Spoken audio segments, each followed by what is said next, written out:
Hello, you're listening to the Eric McKenna Project.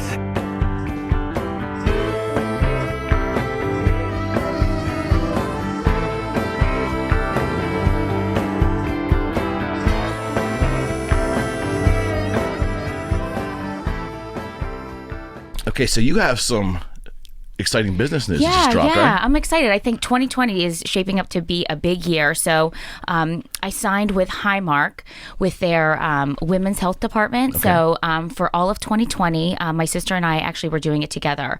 And so we signed a partnership with them to promote everything in the women's health space in regards to Highmark and Allegheny Health Network and things like that. And so, we're really excited about that. And then I also just signed with Walmart. That's big? It's big. They have a new feature where they will deliver your groceries to your home. They have a special lock on your door, and they will put your groceries in your fridge. And they are trying to reach millennial moms, and they are trying to reach families who are really busy. And so I just signed with them to partner up with them for 2020 for that. And I'm also in talks now with Comcast. So Comcast, again, getting into like the influencer social media game where they are looking to partner with content creators like myself who have large digital audiences. And what we do is you come to, well, first of all, you only sign with a company or a brand or a business that you really like, that their product, their service, or their experience really you would use in your own life. Because if you wouldn't, the campaign won't work. No integrity. Correct. Like your followers will see it a mile away. They'll see that you just did that job for the money, and then you lose people. Right. So you really have to pick and choose. So I try to partner with brands and businesses where whatever either they stand for or whatever product or service they are trying to promote is something that I would A, actually use, and B, would be an absolute value to my life. And then that way you can be really honest with your social media audience. You can say, like, listen, I just partnered with Walmart and we're doing this thing because I'm a busy mom and I truly hate to grocery shop. I hate to cook and I hate to grocery shop. And so if I can have somebody bring my groceries to my house and put them in, that saves me a huge step. And so then then you can be honest and truthful and transparent with your audience. And then that bond with your audience grows and strengthens. And that's the reason why businesses want to work with you. Got it. They only want to work. I mean, you'll see people, they have all these followers and stuff. A lot of them might be fake. They might have bought them. They could be bots from, God knows where. Right. But now, because the influencer game is getting so big, and because so many people are trying to move into this space, brands and businesses are doing their homework. They're being diligent about the people they partner with because they want to make sure that those content creators have a truly engaged, dynamic audience. Because if you don't, then what's the point of partnering with someone?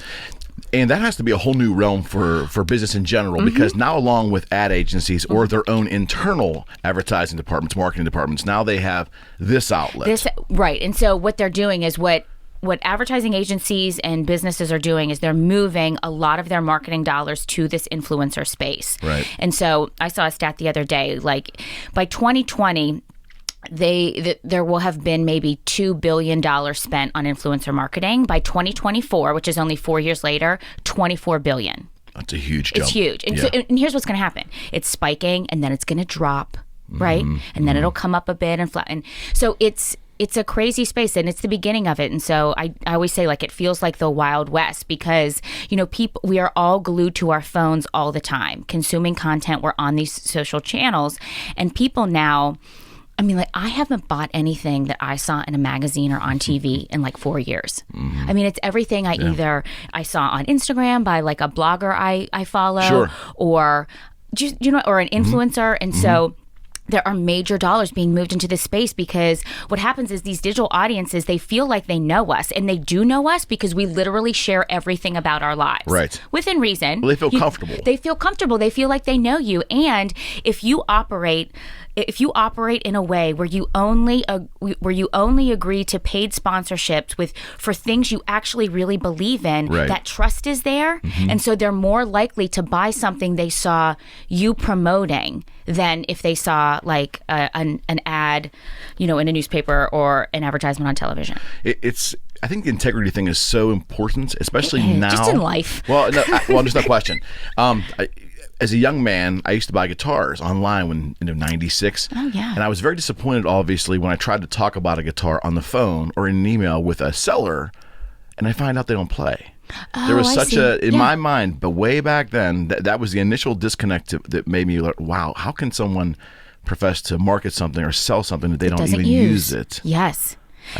Absolutely. And I think that's why. So that's why, this is so successful, and why so far I have enjoyed it so much, because not only since I actually do use those things in my life, or it's really part of my life, how exciting is it to get paid to just live your life and share it with people, and so it's very cool. And again, the space will change, but that, like life changes, you always have to change and adapt. Absolutely. And I think those who can effectively adapt, and those who are also at that time doing tremendous work, will make it through any valley. Correct. Would you agree? I think, and that's, I think, what happened. So when I was a little girl growing up in Pittsburgh, I went to North Hills High School. I always wanted to be a TV news reporter. I always wanted to be that. So I would play, I don't even remember them, but when Patty Burns, right, it was like Patty and Daddy, I would pretend to do the weather. I just loved it. And so I went to Syracuse, and I got my journalism degree, my broadcast journalism degree. And then I worked in upstate New York, and then I went out to the Midwest, and then I went to North Carolina, and then I got the job at Channel 11. Right. That was 9 years ago. And, and you probably know, as you've gone on in your career, and your listeners as well, the dreams that you had when you were little, you start achieving them, and then you want new things. And you're not the same as you were when you were 16 years old. Oh my God, I know. You see the people. There weren't smartphones back then. Oh my God, I know. Sometimes, right, you see the people that peak in high school. You're like, oh no, don't peak in high school. Don't peak in high school. That's the best advice so far. It is. Don't peak in high school. Don't peak in high school, because life is really long. But, you grow and evolve. And so what happened to me was probably so I had been at Channel 11 for 9 years, loving life there. I loved them. I loved my job, and it was very cool. And then maybe 5 years ago, we all had our personal accounts, but they were, who we were. They were our public accounts. Right. And so maybe about 5 years ago, I really started sharing on social. Okay. And my husband and I, we started buying fixer-uppers in Lawrenceville and fixing them. And so I started blogging, and I started blogging about the house. That's where you came on my radar. Okay, so I started blogging about the house, and I got a huge response. And then I got pregnant, and I started sharing about pregnancy, and then we had our son Henry, and I'm always sharing about mom life. And so really in the last 3 years, I really leaned into more sharing more personal things instead of news. So it was more 60-70% personal, 30% news. And I found that the more I shared personal and connected with people over marriage, parenting, life, living, all of that stuff, my audience grew and my engagement skyrocketed. And then I started seeing brands and businesses started reaching out. But I could never partner with them because, I was a journalist and I had this thing. And so we work on contracts at TV stations. And so about maybe a year and a half ago, I knew my contract was coming up. And there were two things happening. One, I think when you're at a place, Oprah says this, I love it. She says, when people show you who they are, believe them. And so there had been several years where I had been hearing certain things about we love you and we're going to put you in certain places, but then those things never happened. And I finally thought Courtney, this hasn't happened. And if you resign, you're going to resign for 3 more years. You're going to wake up. You're going to be 40 years old. And that moment, that gut intuition that you had saying you can do more, be more, it's time to step out and go, that moment will have passed you by. And I was that I am not do or die, baby. I am not letting that pass me by. Absolutely not. And so I sort of had a come to Jesus talk with my husband. And I was listen, I just have this feeling. I know that if I can step out into this digital space, that I really think I can make something of this. And there were kind of 3 buckets of how I thought I could transfer out of TV news into this space. There were kind of like three things I thought of. Okay. So I knew that, I had worked here for 9 years. So I had a big local profile, right? You have like local fame, which is... Well, the Emmys didn't hurt either. Well, yeah, right. But people know who you are, Certainly. and you're connected. Absolutely. And so, in this town especially. In this town especially. Right. And then in this Absolutely. town is so great because they love you. It's wonderful. The audience. I mean, there are people who hate you, and I love them too. You're going to always have that. Absolutely. So there were like three things I knew I could do. I knew that I had that local name recognition, and so I knew I could be out there and monetize that. I knew I had this huge 70,000 social media following strong. And so I knew brands and businesses would want to partner with me to reach that audience. And then I knew that I had all this knowledge about social media, and I knew that people would need it. Right. You know what I mean? Yeah. And so that's kind of what I decided. I thought, like, you know what? I'm going to step away. I don't know exactly what it's going to look like, but I'm just going to start doing things in those three buckets. And, here I am 6 months later, and I really do believe this is where I get wooey. I don't know if you're a wooey person, but I'm not sure I know what that means. I'm a very wooey person. So I really believe like the universe is always speaking to us. I do too. I absolutely do. Yeah. And that the energy that you're putting out is definitely coming back to you. And that, the thing, like what you think about and what you believe, you can really make happen if you have the courage to step out and just try. And so, that's kind of how I live my life these last 6 months, following those nudges, just putting myself out there. And it really does work because things are just, rolling in. When I talk to entrepreneurs, and being one now with multiple entities in my history, there was always that moment of, some people call it gut. It's a feeling. Yes. I always felt like I was being moved towards something. You're being moved. And if I didn't act toward that, I would not be doing myself justice. Does that make any sense? Absolutely. It's a physical feeling. Like There's you no physically feel it. And then, if I can think of the quote right now, and it's Oprah, because I listen to her Super Soul podcast because I love them. It's wooey space. But she said something about like the people who can recognize that gut instinct and follow through with it are the most successful people. I believe it. And it is scary because but like quitting my job wasn't scary. Like quitting was the easy part. The scary part is being able to like sit in that space in the months after you leave, where there is excitement, but there is so much anxiety. There's so much worry. There's so much, what do other people think? There's so much, what's going to come next? It's being able to like sit in that and weather that and not fall over. And then the second component to that is, you're sitting in that. And the other really hard part is not to get then sucked down into the muck, but to keep your vibration and your energy really high, because again, like energy begets energy. So if you're putting out there, I am ready for new things and I can do new things, like that's what's going to come to you. But when you're sitting in that anxious space where you don't know what's going to happen, it's hard to stay in that positive energy space, but you have to. So those are the hard parts of stepping out of your comfort zone. That's what I think. The step isn't hard. Yeah, it's what do you do next? What Designing happens your after. future. Yeah, and being okay with not knowing. Okay. Yes. I think that's where I think I live now, and people are like, "What are you going to do in 5 years?" I'm like, "I have no idea." And you know what? It's so exciting. It's so exciting. Yeah, I echo that. People are like, "What's your 5-year plan?" I'm like, "Well, I hate 5-year plans, and I also hate 10-year plans." I mean, I don't know. I like 5-year plans. Like, okay, in 5 years, I want to have my mortgage paid off. I like those kinds of plans, but. How do you know when you are constantly evolving every day? And if you're not open to new doors and the nudges that you're getting all the time from the universe, who knows? Yeah, you limit yourself. If you can't take the leap. Yeah. And and I've had other entrepreneurs on this show, Courtney, that we've echoed the same thing. It's almost, when you get there and it works, it feels so good. You'd love to be able to share that with other people. Yes. But it's just not for everybody. It isn't. Like, unfortunately. It's correct. Because you know what? Like, I'm a high energy person. I'm a really... You don't say. I know, right? Oh my gosh. Too much. You should see my kitties like... I'm a high energy person. I'm a really positive person.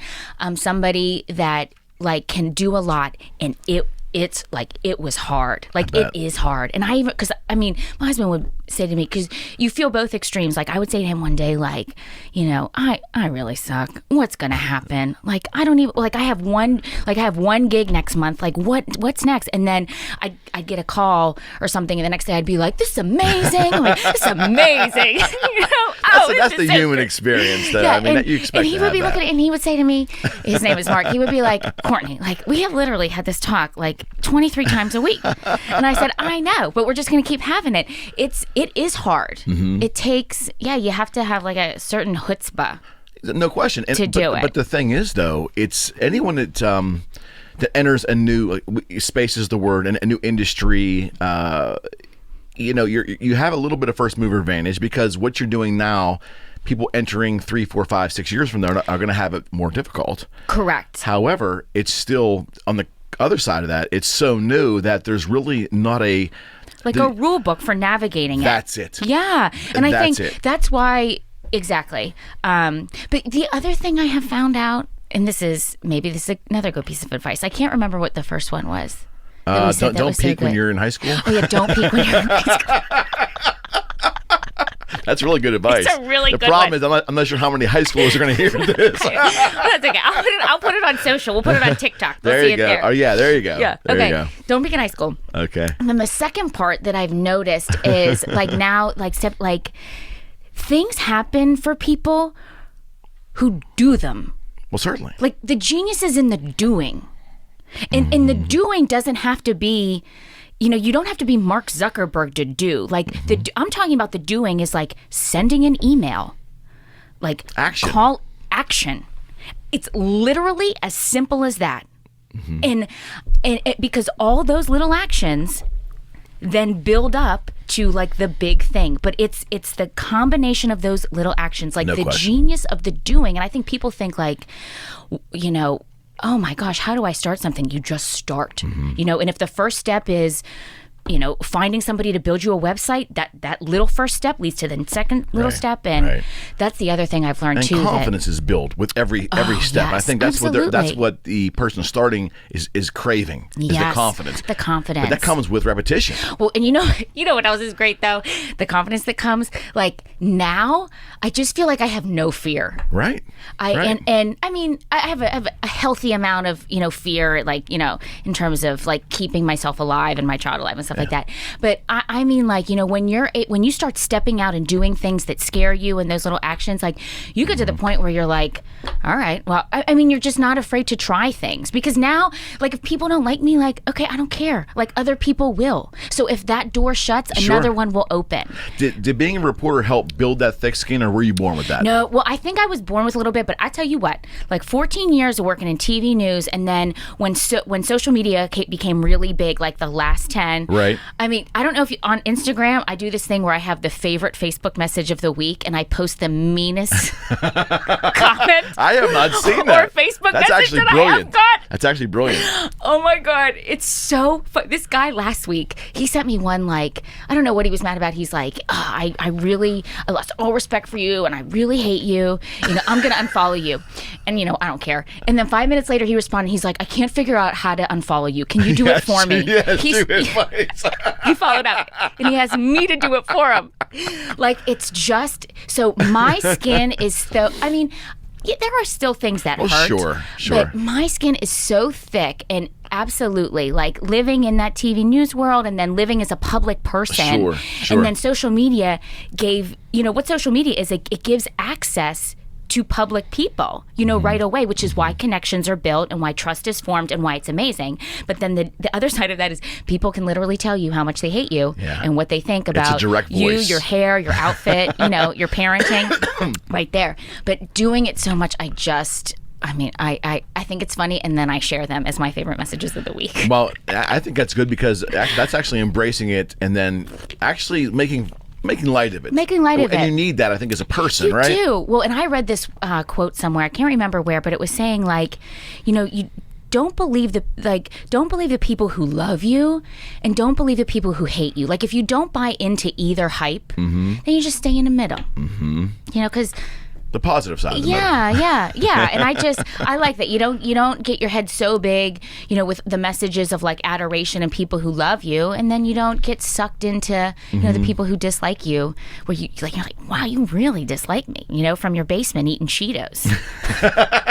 That's how I imagine. Maybe the video game. It's probably broken. Yeah, that's how I imagine those people. But yeah. Social media in general. I think there's so many avenues to go down there. I don't want to get real broad today, but talk a little bit about why your services are needed for business. And I think I know because it's confusing. It's very confusing to business owners. So what I have found, right now I have a couple of clients, and what I say by clients is there's a couple of things I do on like the business side of what I do. So I do a lot of like consulting and speaking. And so that consulting would be coming in and working with like a company or a nonprofit or a business and saying like, okay, like are you on social? Because most people like know they have to be there, but they have no idea what to do. Right. And figuring out, okay, these are the platforms you need to be on. These are the audiences you are reaching on each platform. This is the kind of voice and content that you need to create for each platform so that you are, really reaching that audiences there and so on and so forth. So I do a lot of that. And then I do have clients of my own where I create all of their content and I do all of their posting and engagement. So that means like I create all of like their pictures and their videos, and I do all of the caption writing, and then I do all of the posting as well.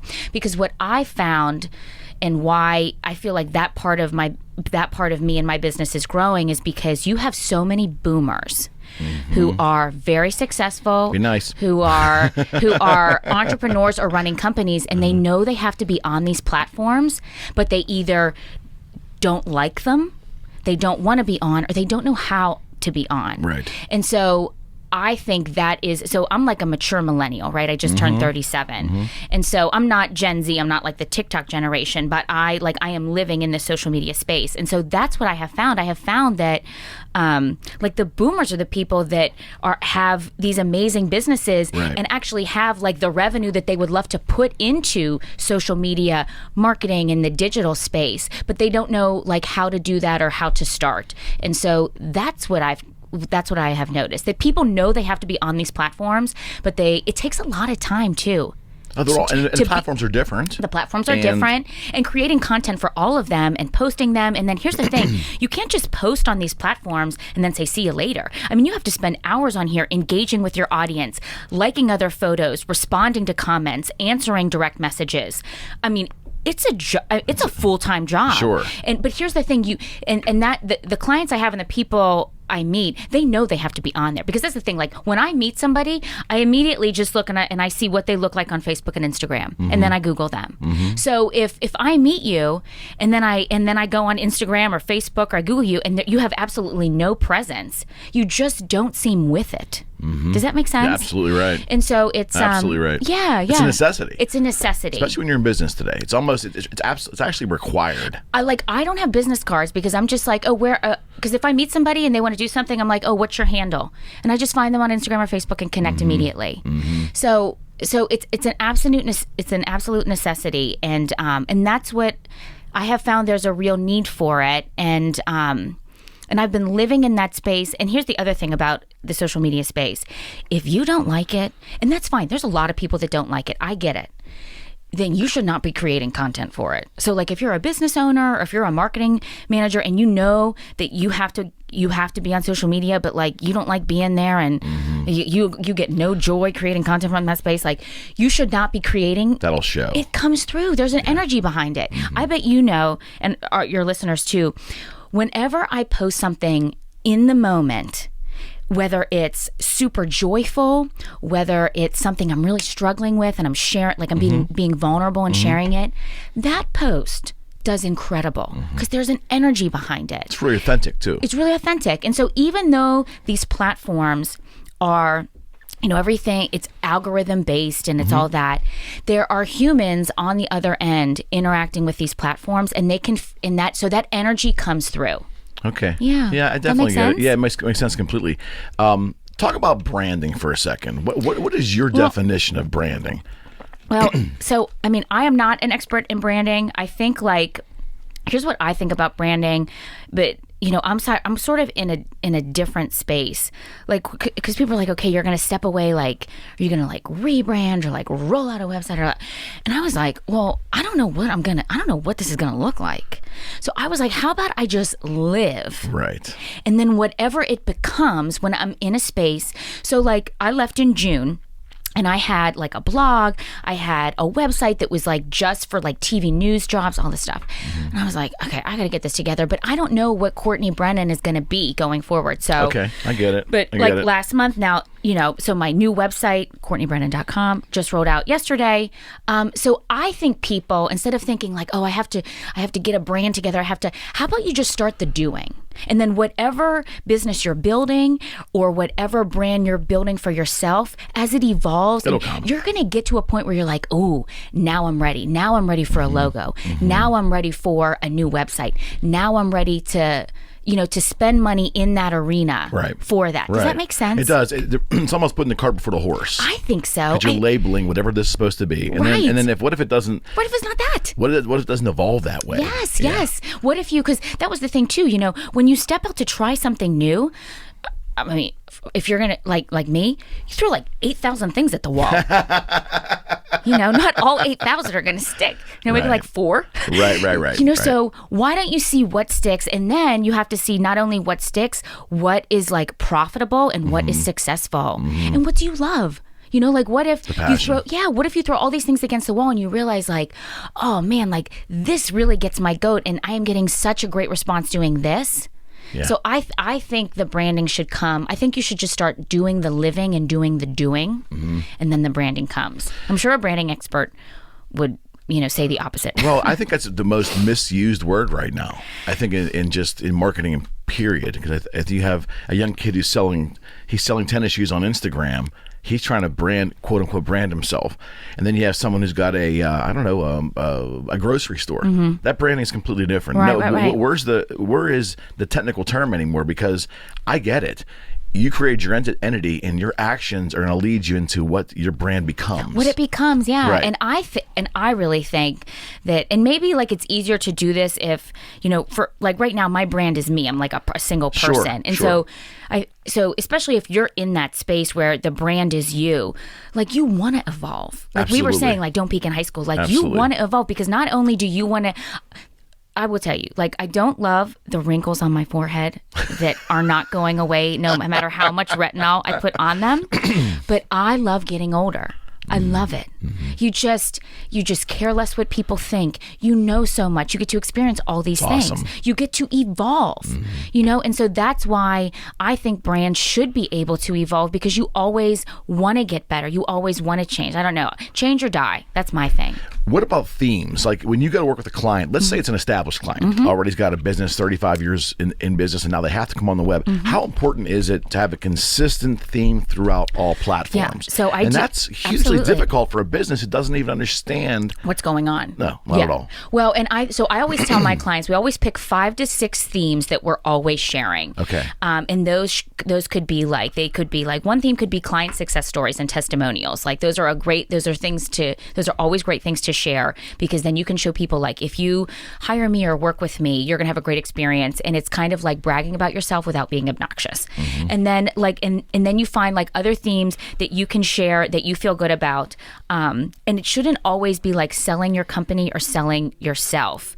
You can share things, stuff that you're a realtor, right? Realtor as well. So like you have this podcast. So like if everything you were feeding out on your social media feeds was always home sales, like, you have to vary the diet. Absolutely. So I always tell clients like 1 or 2 of the themes should be something that like, maybe it's the volunteer work your business does, or maybe it's like the pieces of value that you can offer your clients for free. So like say you're a realtor, right? So once a week you should share like the 5 top tips for staging your home to sell it. Things of value that you give away for free so that people don't feel like, you always are looking for like their money before you help them. And then, so picking those themes, and that's really helpful. And then you have to a lot of people don't realize, like, okay, so the audience that's on LinkedIn is different than the audience that's on Facebook, that's different than the audience that's on Instagram, that's different than the audience on YouTube. So then it's within those themes, what are we going to share on each platform?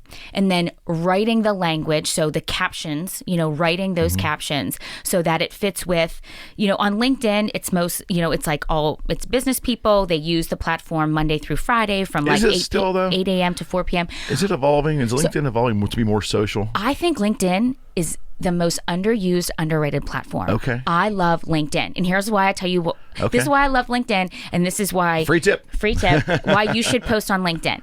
So there are so many people on LinkedIn scrolling, but not many people post, because I think LinkedIn, people are like, LinkedIn is all business and everybody is in like their very professional suit. I think that's and they their use perception. Use their very executive title, blah blah blah, and everybody is so uptight and stuffy. I hate it. You can be professional and successful and still be human. Sure. So what I share, so that's the thing with LinkedIn, like everybody's on there, but everybody's terrified to share because they feel like, oh no, I have to stay this, this stoic professional image. You're right. Ugh. Just no, I hate that. So like what I have found on LinkedIn is like, I really, I'm not as,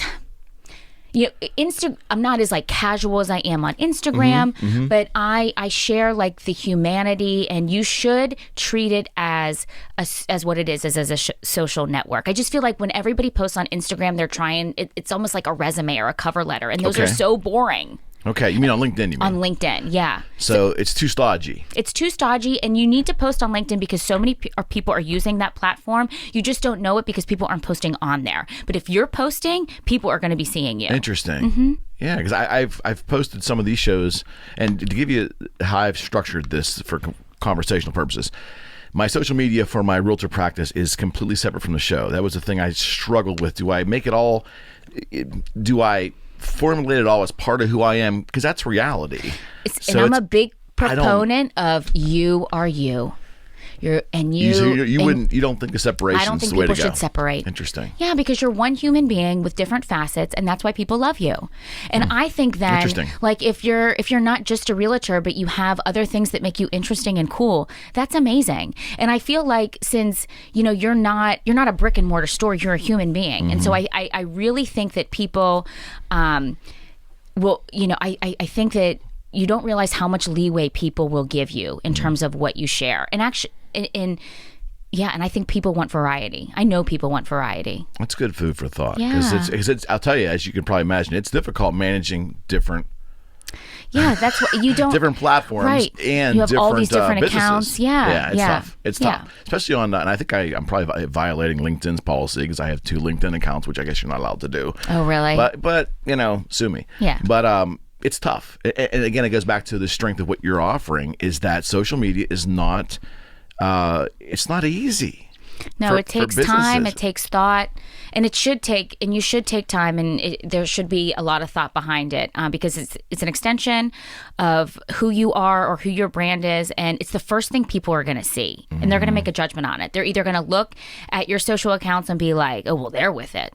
Oh, look at that. I mean, they got it going on." Or they're going to be like, "Oh, the last time they posted was November of 2014. Right. It's a quick judgment. And that's what we were always taught, 25 years ago. We were taught about websites. When you get a website, you don't want to go 2 years at the bottom and the last content, because people always had blogs in their websites. Right. Remember that was a thing? Yeah. And then they would launch a website and then they would forget about it. And then you go to the site for content and it would say the last blog post was like 3 years prior. Right. Invalidated immediately, right? Yeah. So content's still king. It is. And I think it always will be, because that's what content is king everywhere. It's think about it across all media platforms. Like, content is king on social, content is king on like websites, content is king on TV, on newspapers, on, people. There has to be something of value that you're offering.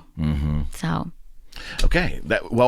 Talk a little bit about Pittsburgh. What do you love about this town? So born and raised, I grew up on the north side, and we lived in the city. I went to St. Cyril's before it closed off Brighton. And then my parents moved out to the North Hills suburbs when I was 5. And so I went to St. Sebastian in the North Hills on McKnight Road, and then I went to North Hills High School. So when I was a kid in Pittsburgh, I would go to Ross Park Mall, and I thought like American Eagle was cool. And then I left, and then I was You mean it's not anymore? Yeah, no, it is. It's still very cool. No, actually, I know I shouldn't say it like that. It is very cool. But my point is, so then I left for 10 years, and then I came back. Pittsburgh is so hip. It's amazing. So you saw a change. So I saw a huge change. And my husband is Canadian. He's from Toronto. Okay. And so when he moved here, he was like, look at this. And here's why we love Pittsburgh. So we live in the city. We live in Lawrenceville. Right. The house is beautiful, by the way. You. I saw 2 articles on it. That's a beautiful reno. Yeah, we have like a cool little row house. Mm-hmm. So we're renovating like a brick Victorian right now that we're going to move into next month. So we're really excited about that. And then we have a son. We live in the city, this walkable neighborhood. We would not be able to have this fun life anywhere else because like New York, Chicago, Toronto, DC, everything is so expensive. Right. You know, people like my friends that live in those cities, they have these amazing jobs and they still rent. Mm-hmm. And so we love Pittsburgh because there's so much to do. The cities, it feels like a big city. It feels very cool, and yet you can own a home. You can put money away. You can build some wealth for yourself. Mm-hmm. And then the thing I love about Pittsburgh is as I get older, I have no patience for people who are uppity. Like I just have none, like none at all. You know, and I don't. And here, my thought. This is the second piece of don't peak in high school, and then there's another one. This is the other one. If you're smart, successful, and pretty, you better be really freaking nice. Mm-hmm. You better be really nice because I don't understand, you know, these people I know, you know, we all meet them in our lives who have these big titles, these big jobs, like the big house, all this money, and they're cold and standoffish. Like, why? Mm-hmm. You know, God has blessed you so much. Mm-hmm. Look at you living this beautiful life. Right. And you can't have any warmth. And so I love Pittsburgh because I feel like people are so warm and kind. Genuine. Like when I worked in TV, like at Channel 11, there are no egos. I mean, people are wonderful. Mm-hmm. And then now that I work in this like social media, like blogging influencer space, I have met so many wonderful people that, you know, support each other and raise each other up. And so I love Pittsburgh because, and then we you know, we have friends that aren't from here, people like from Chicago, New York, different things. And they said that they love Pittsburgh because they just don't feel like here there's as much keeping up with the Joneses. Because I just have no time for that. I think you're right. Yeah. I think you're right. What I love about social media, primarily Instagram, and I was a late adopter to that, but social media in general, what I love about it is I've learned so much about my town. Yeah. Because there's so many dynamic people posting, and let's face it, photos are a visual way to learn and see. Mm-hmm. You know, breweries, wineries, food. People doing amazing things. All things I didn't know half the things were even in the town until I saw them on social media. It's amazing. It's amazing. And it just shows like how diverse our town is, how there is so much depth to like the creatives and the entrepreneurs and all the people just doing incredible things. Yeah. I mean, it's just, I think Pittsburgh is so cool. And you traveled a lot in your life too, so you have a lot of comparisons. Yeah, I do. Yeah, we loved living in North Carolina. I was working at the ABC affiliate in Asheville, which is in like the western part of the state, the mountains. It was so beautiful. We loved living there. But in 2008, when the market crashed, my husband's work like all went away, and then I got the job at 11, so I wanted to come back. So we loved living. We love living there. Yeah, but I think Pittsburgh is a really special place. I really do, and I think I feel like lately it's always on the top lists of things, and it's being recognized more and more. You know, there are some things that aren't great about it that, you know, I think do need worked on in there. I don't even want to go into that because there's so many things to unpack. Sure. But yeah, I think there's a lot of good, a lot of real good. I think it's also a comfortable town. I mean, in my years of traveling too, you know, I felt comfortable in some other places too, but there was the pace is nice here. Yeah. You know, if you want to be an energetic person and go get like you can, but I don't think that everybody around you is doing the same thing. Correct, which is that's comfortable to me. I remember when I worked in North Carolina, I got called in to my boss's office because it's just slower in the South, like in a great way. And she was like, people don't like you. And I was like, what do you mean people don't like me? She's like, you're a bit too much. You know, like the intensity, the energy level. She's like, you just have to you can slow down. I was like, okay. So. Did you try it? No, I don't even know. I don't know if I can. Yeah, it goes back to that being authentic, right? Yeah, I'm me, and if you don't okay. So yeah, you're absolutely right about that. Yeah, I think there's a good balance here. If you're a high energy, energetic, go, there's a space for you, here, and then there's also a space for, to go a little slower, which is good sometimes. Here's a random question. Okay. I won't say your favorite. I don't want to put you on the spot. One of your favorite places to eat in town. So, we live in Lawrenceville, so we have a bajillion I know you places. do. That's why I'm asking. Okay, so I'm just going to say all of my favorite places there. Good. So we love Piccolo Forno. We always get takeout there. Okay. They have, it's called a mortadella pizza. There's pistachios on it. I know it doesn't I've heard that. I haven't had it yet. You have to get it. It's so good. So we love them. We have a 3-year-old, and he loves to go to his favorite coffee shop. It's called Ineffable Cafe. It's at the corner of 39th and Penn. Okay. It's owned by our friend. His name is Fat. I think he's Vietnamese. Okay. But he had a corporate job here in Pittsburgh, and he quit it and opened this coffee shop, sandwich shop. It's amazing. He has a space in there for kids as well, like a little play place, because he has 2 little ones. Okay. So we're always there. There's another great spot in Lawrenceville. It's right by Children's Hospital. It's called Constellation Coffee. They have incredible coffee. We love it there.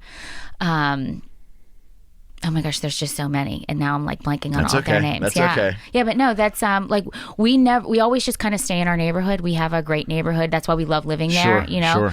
We walk a lot, so and it continues to become more and more vibrant. It's amazing the renovations going on down there. It really is, yeah. And so on our street has really gentrified. We have a lot of newcomers, but we have a lot of old timers too. Right. And we love all of our neighbors. We love the ones that born and raised. I mean, they were born and raised on that street. And then we have new neighbors, and everybody manages to get along. And I mean, that's beautiful too. Were you real excited when you got the opportunity to come back home? Oh my gosh! I would think it probably had to be a pretty damn exciting day for you. Well, that was my dream as a kid. That was your dream. So you get it, and you come back, and you're doing it, and it was amazing. It was amazing. But just like all things, you achieve that and you do that, and then you get to a point where you look around and you're like, there's more. There's got to be more. It can't just be this. So absolutely. Yeah, and you took the leap. Yeah, and then I took the leap. Yeah. So good. Cheers. Yeah. So if anybody is looking for inspiration or advice, you can follow me on Instagram. That was my next question. How do they reach you? Yeah. So I do have a website. It's CourtneyBrennan.com.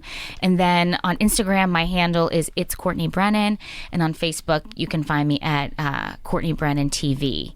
And then, you'll see me in different places in 2020. So stay tuned. One last thing. Yes. Is a podcast in your future? Yeah, that might be. I guess. That might be in the works. I guess. That might be in the works. I mean, it just seems to be such a logical thing for you. Yeah. Well, based upon your articulation, how good you're behind the camera, good behind the mic. Yeah, thanks. Yeah. And then I'll have to have you on mine. Well, I'd be flattered, but I wanted to know you have an open invitation anytime to come back. Oh, I would love to. And I hope you do. Yeah, it was so fun. Thank you. Thank you. See you soon. Okay.